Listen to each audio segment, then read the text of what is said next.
कोरोनाच्या पार्श्वभूमीवर भारतीय राज्यघटनेचे शिल्पकार, महामानव, भारतरत्न डॉक्टर बाबासाहेब आंबेडकर यांच्या 129व्या जयंती सर्वांनी घरीच साजरी करण्याचे आवाहन करण्यात आले होते।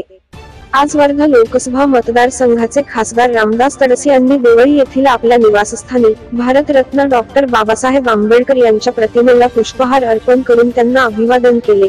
यावेळी गटनेत्या सौ. शोभा रामदासजी तडस, उपाध्यक्ष डॉक्टर नरेंद्र मदनकर, भाजपा शहर अध्यक्ष रवी कारोटकर, नारायण सुरकार उपस्थित होते।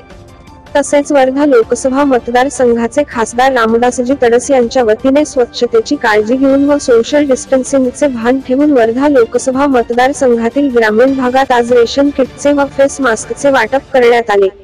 या दरम्यान अनेक कोरोना वॉरियर्स देशासाठी लढा देत आहेत। भूक तहान विसरून वेळेप्रसंगी कुटुंबापेक्षाही देशाला, नागरिकांच्या सुरक्षिततेला प्राधान्य देत आहे। अशा पोलीस वॉरियर्सना तसेच ड्रायव्हर व नागरिकांना फेस मास्क, सॅनिटायझरचे वाटप करण्यात आले। भारतीय राज्यघटनेचे शिल्पकार, भारतरत्न डॉक्टर बाबासाहेब आंबेडकर यांनी देशात सामाजिक न्याय प्रस्थापित व्हावा या दृष्टीने स्वातंत्र्य, समता व बंधुता या त्रिसूत्रीचा पुरस्कार केला। गरीब, श्रीमंत, सवर्ण, मागासवर्गीय, कामगार, मालक हे भेदाभेद मिटवून सर्वधर्मीय लोक हे कायद्यापुढे समान आहेत, ही संकल्पना त्यांनी जन्मांसात दृढ करून देशातल्या प्रत्येक नागरिकाला राज्यघटनेच्या माध्यमातून समानतेचा हक्क बहाल केला। डॉक्टर बाबासाहेबांच्या आचार विचारांत राष्ट्रप्रेम व राष्ट्रनिष्ठा भरलेली होती।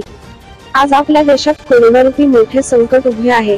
या संकट प्रसंगी डॉक्टर बाबासाहेब आंबेडकरांचे विचार समोर ठेवून कोरोनाला हरवायचे आहे, यासाठी आपण सर्वांनी सरकार, प्रशासन यांच्या सूचनांचे पालन करून सहकार्य करण्याची गरज असल्याचे यावेळी खासदार रामदास तडस म्हणाले।